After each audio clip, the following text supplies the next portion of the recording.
来看在野党不满国会一款修法的实现案，一寡关键的条文拢互大法官判违宪，条约对立恐惊会愈来愈严重。行政院长邓英泰今仔是强调讲，只要遵守宪政的精神，国内政局袂无稳定。也毋过拿违约又搁拍什么来受公道法，甲公民互管的反违约纳入宪法法定实现的结果。民进党团是呼吁立违约毋通又搁要违背宪法。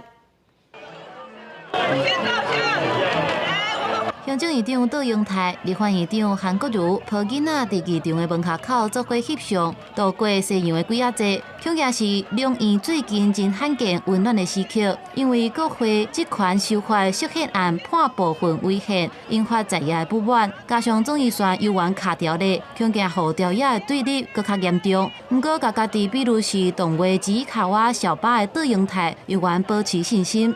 我想奇美拉跟小巴也都会有他善良的一面。国会跟行政院的关系应该不会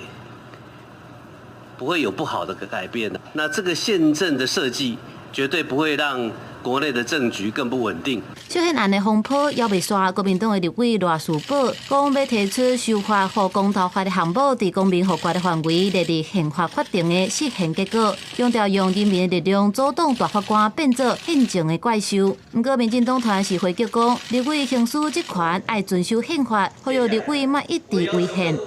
我们再次呼吁，立法院不要成为违宪的累犯。